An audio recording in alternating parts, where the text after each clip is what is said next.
दोस्तों, मेरा नाम शशांक है। मैं कक्षा 7 का विद्यार्थी हूँ। मेरे विद्यालय का नाम यूपीएस घुसियार बलरामपुर है। आज हम जानेंगे वृत्त के बारे में। पहले हम जान लेते हैं वृत्त किसे कहते हैं। किसी समतल में एक निश्चित बिंदु के समान दूरी पर स्थित बिंदुओं के समूह को हम वृत्त कहते हैं। जिसे हमारा ये वृत्त है, समतल में एक निश्चित बिंदु के समान दूरी पर स्थित बिंदुओं को ही हम वृत्त कहते हैं। अब हम जानते हैं केंद्र किसे कहते हैं। वृत्त का मध्य बिंदु केंद्र कहलाता है।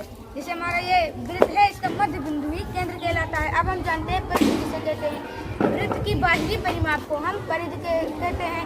परिधि बराबर 2 पाई r होता है और पाई का मतलब 22/7 और r जो केंद्र है और परिधि को मिलाने वाली रेखा को हम r कहते हैं और जो केंद्र से होकर परिधि को मिलाती है इसे हम त्रिज्या कहते हैं। और त्रिज्या का दुगना व्यास होता है। जिसे हमारा यहाँ का जितना त्रिज्या इतना ही तो उधर है, इसी को हम व्यास कहते हैं। और वृत्त की सबसे बड़ी जीवा व्यास होती है। अब हम जानते हैं अंतःक्षेत्र और बाह्य क्षेत्र। वृत्त के अंदर वाले भाग को हम अंतःक्षेत्र कहते हैं और वृत्त के बाहर वाले भाग को हम बाह्य क्षेत्र।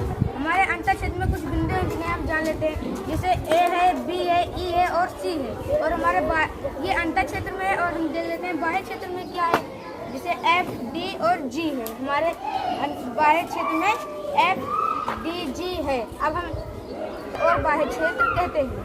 अब हम जान लेते हैं जीवा किसे कहते हैं।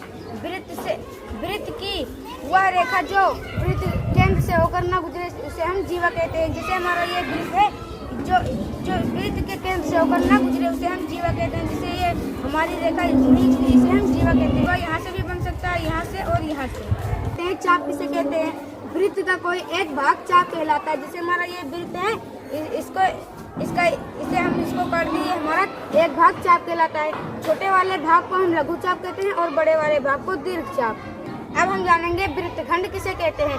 वृत्त की जीवा से घिरे हुए क्षेत्र को हम वृत्तखंड कहते हैं। जिसे हमारा ये वृत्त है, ये जीवा से घिरे हुए क्षेत्र को हम वृत्तखंड कहते हैं। जिसे हमारा ये वृत्तखंड है, ये जीवा से घिरे हुए क्षेत्र को हम वृत्तखंड कहेंगे। हमारा वृत्तखंड 2 भागों में बांटा गया, एक छोटे भाग में, एक बड़े भाग में।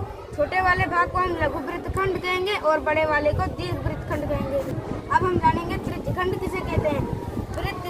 वृत्त की त्रिज्याओं से घिरे हुए क्षेत्र को हम त्रिज्यखंड कहते हैं। जिससे हमारा ये वृत्त है, ये त्रिज्याओं से घिरे हुए क्षेत्र को ही हम वृत्त कहते हैं। जिसे हम केंद्र नहीं काटते, वैसे हमारा वृत्त त्रिज्याओं से कटा हुआ है, इसी को हम त्रिज्यखंड कहते हैं। धन्यवाद।